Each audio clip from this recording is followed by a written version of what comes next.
حبیب اجمی کا نام سنا ہوگا آپ نے، بغداد کے رہنے والے مشہور مالدار شخص، پیسہ بہت تھا لیکن معاملہ یہ تھا کہ سود پر پیسہ، سود کا کاروبار، لوگوں کو سود دینا، لوگوں سے سود لینا، یہ کاروبار چلتا تھا۔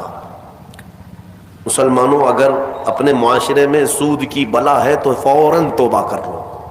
میرے آقا صلی اللہ علیہ وسلم کا فرمان عالی شان ہے، جس نے سود کا ایک لقمہ کھایا وہ گناہ اتنا بڑا ہے کہ جیسے کہ کعبے کے سامنے اس نے اپنی ماں سے زنا کیا۔ یہ بہت خطرناک چیز ہے، لوگ اس کو آج ہلکے میں لیتے ہیں۔ پیسہ ڈبل کرنے والا سسٹم مسلمانوں کو بہت جلدی پسند آتا ہے، کوئی بھی آ جائے کمپنی، چیٹ فنڈ کمپنیاں صرف مسلمانوں کے محلے میں ہی کامیاب ہوتی ہیں، باقی جگہ نہیں۔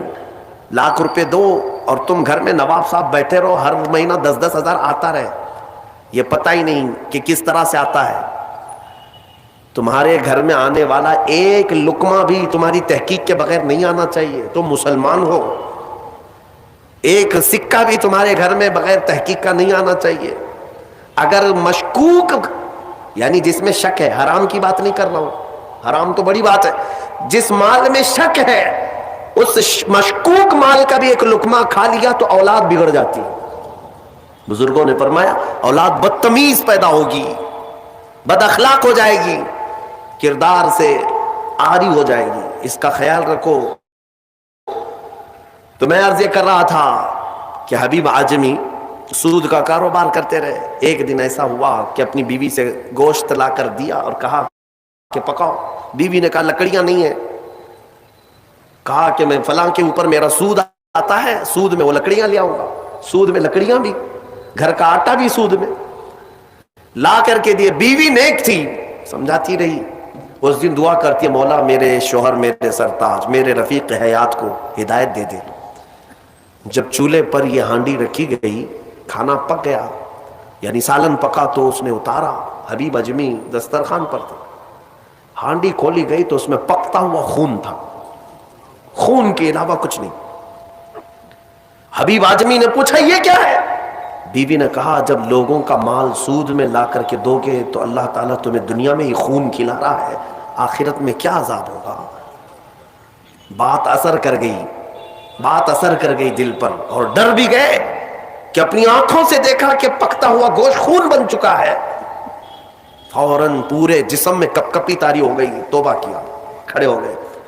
گھر سے باہر نکلے تو راستے سے جا رہے تھے، بچے جو کھیل رہے تھے، ایک بچے نے پکار کر کہا اے بچے ہٹو، یہ سود خور آ رہا ہے، اس کی چھاؤں کہیں ہم پر پڑ گئی تو ہم برے ہو جائیں گے۔ بچوں میں بھی یہ بات آ گئی تھی۔ حبیب اجمی کو آج دل پر بات لگی، میرا رب کسی کے لیے ہدایت دیتا ہے تو کچھ ذریعے بنا دیتا ہے۔ حبیب اجمی اب رونے لگ گئے کہ میں اس قدر خستہ ہوں، اس قدر بدنام ہوں کہ بچے میری چھاؤں سے بھاگ رہے ہیں۔ اب سوچا کہ اب میں سود نہیں لوں گا اور نہ ہی اس کاروبار میں، سب کو چھوڑ دیا۔ لیکن اب مسئلہ یہ تھا کہ بچپن شروع سے کوئی کام کرنے کی عادت نہیں تھی، پیسہ دینا ہے مارکیٹ میں گھما کر کے بڑا کر کے لانا ہے، کام کرنے کی عادت نہیں تھی، فن نہیں تھا، ہنر معلوم نہیں تھا، اب کمائیں تو کیسے کمائیں۔ سوچا کہ اب اس چیز کو چھوڑ دیا ہوں، تو بیوی سے آ کر کے کہا میری رفیق حیات میں نے توبہ کر لیا ہے، میں نے توبہ کر لیا، آج کے بعد سے یہ سود کی طرف میں ہاتھ بھی نہیں بڑھاؤں گا۔ بیوی سجدہ شکر ادا کرتی اور کہتی ہے میرے رفیق، اے میرے زندگی کے ساتھی، اب فکر مت کرنا، میں تم سے کسی چیز کا مطالبہ نہیں کروں گی، آدھی روٹی بھی لاؤ میں صبر کروں گی، آدھی روٹی بھی آئی تو میں صبر کروں گی، اس لیے کہ آپ حلال رزق کی طرف جا رہے ہیں۔ کاش ہماری عورتیں ایسی ہوں جو اپنے شوہر کو سیدھے راستے پر لانے کا سبب بن سکے، ورنہ بہت ساری عورتوں کے مطالبات کی وجہ سے مرد حرام کاریوں میں پڑ گئے۔ ہاں تنخواہ تھوڑی سی ہے، عورت کے مطالبے زیادہ ہیں، اس کے مطالبے پورے کر نہیں پا رہا ہے تو حرام کاریوں میں مصروف۔ بہت سارے مردوں کے بگڑنے کی وجہ ان کی عورتیں بنی ہیں، اور جب پورا نہیں کر پاتے اور پیسہ بھی نہیں مل پاتا تو پھر نشے کی عادت لگ جاتی ہے، ٹینشن سے مکتی چاہیے، جو روز عورت مجھے گھر پہ جاتی پریشان کرتی ہے۔ میرے عزیزوں، وہ حبیب اجمی کی خاتون نے ان کو دلاسا دیا کہ جاؤ آپ نوکری کرو، نوکری کہاں کرتے, اب تک کرنے کی عادت نہیں تھی, عمر ہو گئی تھی. سیدھے گئے ایک دیہات, چھوٹا گاؤں تھا, اس گاؤں کی ایک مسجد تھی, مسجد کے اندر جا کر بیٹھ گئے. دن بھر بیٹھے رہے, نمازیں پوری پڑھ لی, عشاء کا وقت ہو گیا, نماز پڑھ کر کے اللہ کی بارگاہ میں رونے لگے, مولا کام کا آدمی نہیں ہو, اب تک کیا نہیں, اب میں اپنے گھر کیسے چلاؤں, تو میرے لیے کوئی انتظام فرما. رات کے وقت آئے, بیوی نے پوچھا کوئی نوکری ملی؟ کہاں مل گئی ہے, نوکری مل گئی ہے, بہت ہی اچھی جگہ پر ایک بادشاہ ہے, اس کے ہاں خدمت پر میں لگ گئے. کہا بہت اچھی بات ہے.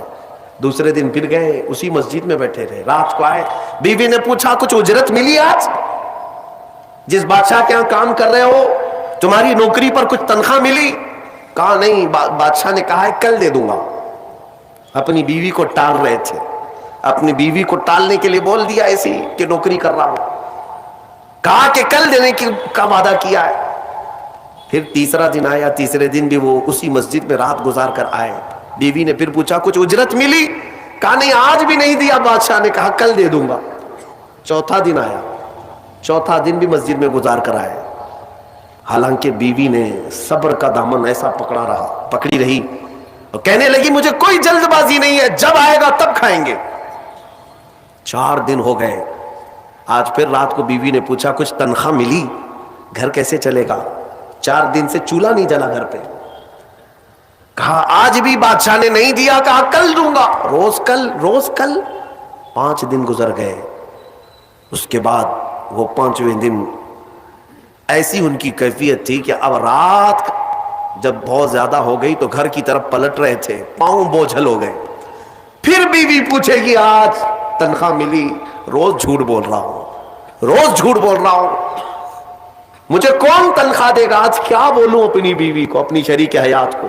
جب وہ واپس پلٹے تو آج رات کو اپنے گھر کے باہر ہی دیکھتے ہیں گھر میں خوب اجالا ہے, گھر میں روشنی ہے. گھر کی طرف آگے بڑھتے بڑھتے آئے, میری بیوی سوئی نہیں, انتظار میں ہوگی, پوچھے گی کیا اجرت ملی, تنخواہ ملی. لیکن جیسے ہی گھر کے اندر گئے, بڑا سا دسترخوان بچھا ہے, ہر قسم کے کھانے لگے ہوئے, کھانے لگے ہوئے ہیں. حیرت میں آ گئے, 5 دن کے کمانے کا کوئی ذریعہ نہیں, میری بیوی کے پاس بھی اتنا مال نہیں, یہ کہاں سے آیا دسترخوان؟ بیوی کو جلال میں پوچھنے لگے یہ دسترخوان کہاں سے آیا, یہ کھانا کیسے آیا؟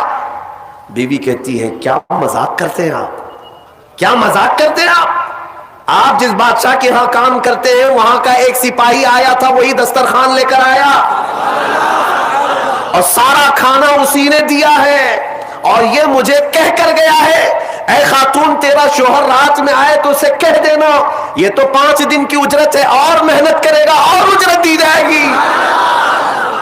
حبیب اجمی غش کھا کر گر پڑے. بیوی نے اٹھایا, پوچھا کیا بات ہے, کیوں غش کھا کر گر پڑے؟ ہوش آنے کے بعد کہتے میری رفیق حیات آج سچ بتاتا ہوں, میں نے کوئی نوکری نہیں کی, میں نکما آدمی, کوئی نوکری نہیں کی. مسجد میں جاتا تھا, خالی بیٹھا رہتا تھا. آج ڈر کر کے آ رہا تھا کہ تجھے جواب کیا دوں گا.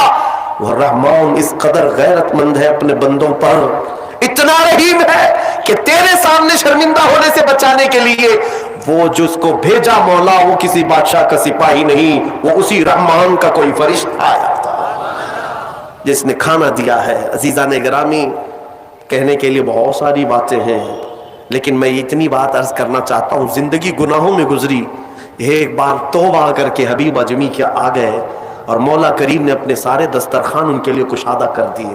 اس کے بعد جانتے ہیں حبیب اجمی اسی دسترخوان سے اٹھ کر کے جو چلے گئے, ایسی عبادات, ایسے مجاہدات کیے, اللہ اکبر, اس مقام عظما پر فائز ہو گئے تھے کہ جس مقام کی غوث اعظم عبد القادر جیلانی بھی تعظیم کیا کرتے تھے رضی اللہ تعالی عنہ. میرے عزیز و حبیب اجمی اللہ کی بارگاہ میں وہ مقبول تھے کہ حضرت فضیل بن عیاض ایک دن ان کے پیچھے مغرب کی نماز پڑھنے کے لیے آئے. حضرت حبیب اجمی کی زبان میں تھوڑی لکنت تھی, تو قرات میں ان کی لکنت سمجھ میں آ رہی تھی, تو فضیل بن عیاض پیچھے سے نماز توڑ کے چلے گئے, اس کے پیچھے میں کیسے نماز پڑھوں. فضیل بن عیاض بہت پائے کے ولی ہیں, کہتے ہیں میں گیا تو 3 دن تک میری عبادت کا ذوق ختم ہو, لطف ہی ختم ہو گیا. میں بارگاہ مولا میں رونے لگا کہ مولا مجھ سے کیا خطا ہوئی. رات کے وقت مجھے غیب سے ندائی کہ فضیل تو نے میرے محبوب حبیب کی صرف زبان دیکھا، اس کے دل کی پاکی کو نہیں دیکھا. وہ اللہ کی بارگاہ کا مقبول ہے. جب چھوڑ دیتا ہے پچھلی چیزیں وہ رحمان اتنا محبوب بناتا ہے، اتنا محبوب. میں نے ابھی ایک چیز پڑھی تھی، بغداد میں ایک شخص تھا، بڑے پیسے والا تھا، بہت پیسے والا تھا، اور ہر گناہ عادت تھی اس کی. پیسے والوں کی اکثر یہ چونچلے ہوتے ہیں کہ وہ سوچتے ہیں کہ عیاشی میں کہاں کہاں میں پیسے لگاؤں. شراب پیتا تھا، خوب عیش، جوا میں پیسے لگتے تھے، روز نئی عورتوں کے ساتھ اس کی صحبتیں. یہ اس کا مزاج تھا تو مسلمان، پیسہ زیادہ ہونے کی وجہ سے ایک غلط سنگت میں غلط عادتوں کا مالک. اس شخص کی عادت یہ تھی کہ روز ایک نیا گناہ کرتا تھا اور ڈائری بنایا ہوا تھا، اس میں سب لکھ بھی دیا کرتا تھا. آج میں نے اتنے پیسے کا جوا کھیلا، آج میں یہ فلاں فلاں شراب پی ہے، آج میں نے ان لڑکیوں سے زنا کیا ہے، آج میں فلاں جگہ یہ کیا. سب جو کرتوت ہوتے تھے سب ڈائری میں لکھتا تھا. اتنی بڑی ڈائری بھی بن گئی. ایک دن ایسا ہوا کہ گزر رہا تھا بازار سے، ایک خاتون کو دیکھا جو حسین تھی اور مجبور نظر آ رہی تھی. اس کے پاس گیا، کہا کیا چیز ہے؟ اس نے کہا مجھے مال کی ضرورت ہے. اس نے کہا چل میرے گھر، میری خواہش پوری کر، میں تجھے جتنا چاہیے وہ دے دیتا ہوں. وہ عورت چلی آئی ساتھ میں. وہ عورت آ گئی. جب یہ نوجوان جو بغداد کا بڑا پیسے والا مالدار رات کے وقت اپنے بستر پر آیا اور اس خاتون کو کہا کہ آجا ہم دونوں تنہا ہیں، وہ عورت رات کے وقت سو تو گئی لیکن اس کا پورا جسم پیلا پڑ گیا، اس کا چہرہ پیلا اور ہاتھ پیر کانپنے لگ گئے. یہ نوجوان اٹھ کر کھڑا ہوا، کہا کہ ڈر رہی ہے تو کسی بات سے؟ تیرے جسم کی یہ زردی کس بات کی؟ وہ خاتون کہتی ہے نہیں کوئی بات نہیں. پھر اس نے کہا ڈر مت، اس محل میں کوئی نہیں آئے گا میری اجازت کے بغیر، یہ سب پوری میری پراپرٹی ہے، یہ میری شہنشاہیت ہے یہاں پر. اس خاتون نے کہا ہاں یہ تو میں دیکھ رہی ہوں، لیکن مجھے ڈر اس بات کا ہے کہ وہ رحمان مجھے دیکھ رہا ہے، اس کے سامنے میں کیسے ننگی ہو جاؤں. میں نے آج تک یہ گناہ نہیں کیے، میں پیشہ ور عورت نہیں ہوں. وہ کہتی ہے میں ایک بیوہ عورت ہوں، میرے 3 بچے ہیں، 4 دن سے بھوکے ہیں. میں روز انہیں تسلی دیتی ہوں کہ مجھے بازار میں کچھ کام مل گیا تو میں اجرت لا کر کے تمہیں کھلا دوں گی. مجھے کوئی نوکری نہیں دیتا اور آج میں مجبوراً بازار میں کھڑی تھی، تو مجھے مل گیا. میں اپنے چھوٹے بچوں کے، یتیم بچوں کی بھوک کو ختم کرنے کے لیے تیرے گھر آ گئی، لیکن جب بستر پر سوئی تو مجھے خوف ہونے لگا کہ میرا رب دیکھ رہا ہے. میں نے آج تک جسم کو ننگا نہیں کیا. وہ ڈری ہوئی عورت تھی، پاکیزہ عورت تھی. جب اس کی زبان سے یہ جملے نکلے تو یہ جو نوجوان تھا، جو گنہگار تھا، وہ کھڑا ہو گیا، کہا اے خاتون اٹھ جا، بستر سے اٹھ جا. اور اس کے بعد کہتا ہے دیکھ میں تجھے بتاؤں میرے پاس کیا کیا ہے. اس زمانے کی جو سواریاں تھیں، گھڑیاں تھیں، سب میرے پاس، بڑا بنگلہ، بڑی جائیدادیں، ہر طرح کے کھانے، سونے چاندی زیورات سب میرے پاس. مولا نے مجھے بہت کچھ دیا، لیکن آج تو نے مجھے دل دیا، آج تو نے میرے دل کو جھنجھوڑا. میرے پاس اتنی نعمتیں ہونے کے باوجود میں اب تک ڈرا نہیں اللہ سے، اور تیرے گھر میں کھانے کو ایک لقمہ بھی نہیں، پھر بھی تو اللہ سے ڈر رہی ہے. مجبور ہونے کے باوجود تو ڈر رہی ہے اللہ سے. اس خاتون نے کہا کہ اے نوجوان، مجبور ہو، امیر ہو یا غریب ہو، سب کا بادشاہ وہی ہے، حساب سب سے برابر لے گا. اس خاتون کو بہت سارے پیسے دے کر کے اس نوجوان نے رخصت کیا اور کہا جا تیرے بچوں کو کھلا، آج کے بعد کبھی بازار میں بھیک مت مانگنا، اور میں سمجھتا ہوں میرے گناہوں کا کفارہ ہے کہ میں تیری مدد کر دیا، تو باہر نہ آ. اور اس خاتون کو بھیج دیا. آج اس کو احساس ہوا اب تک کیسی زندگی گزارتا رہا، اس عورت نے مجھے جھنجھوڑ دیا ہے، جھنجھوڑ دیا ہے. رات کو مصلی بچھایا اور اللہ کی بارگاہ میں کھڑے ہو کر کہنے لگا مولا بہت گناہ کر چکا ہوں، بہت گناہ کر چکا ہوں، پورا جسم داغدار ہے، کیا مجھ جیسا آدمی بخشے جانے کے قابل ہے؟ کیا مجھ جیسا آدمی معاف کیے جانے کے قابل ہے؟ رویا جا رہا تھا اور اس کے بعد وہ سر اٹھا کر کہتا ہے اے رب میں نے اتنے گناہ کیے کہ لکھتے لکھتے میری ڈائری بھر گئی ہے، بک بھر گئی ہے.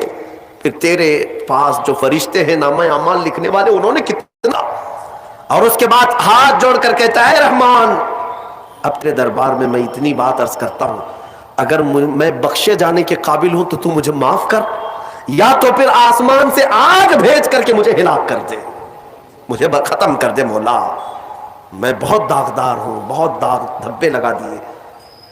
وہ روتے روتے روتے تھک گیا اور اس کے بعد اٹھتا ہے، توجہ، گھر کے اندر جا کر آج سچی توبہ کیا تھا، ڈائری وہ پھاڑنے کے لیے گیا جس میں روز گناہ لکھتا تھا، جو پچھلے سارے تھے ریکارڈ، کہتا ہے پھاڑ کر کے ختم کر دوں گا، آج کے بعد نشان بھی نہیں رکھنا ہے۔ جب وہ اپنے کمرے میں آیا، اس ڈائری کو اٹھایا جو برسوں سے لکھ رہا تھا، وہ حیرت سے ڈوب گیا اس بات پر کہ جب وہ ڈائری اٹھایا تو دیکھتا ہے پورے اوراق سفید ہے، لکھا کچھ نہیں، ایک حرف بھی لکھا ہوا نہیں ہے۔ ورق پلٹتا گیا پلٹتا گیا پلٹتا گیا، کچھ نہیں ہے۔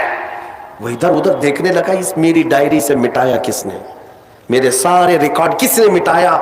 اس کے جسم پر کپ کپی تاری تھی، راشا تاری تھا، رات کا وقت تھا، غیب سے ندائی، اے بندے جب کوئی پوری دنیا کو میرے لیے ترک کرتا ہے تو میں اس کے گناہوں کو بھی مٹا دیا کرتا ہوں۔ جب زندگی میں لکھی ہوئی ڈائریاں مٹ جاتی ہیں تو میرے مولا کو یہ اعمال نامے سے مٹانے میں دیر نہیں لگے گی۔ یمحو اللہ ما یشاء، اللہ جس سے چاہتا ہے وہ ساری چیزیں مٹا دیتا ہے۔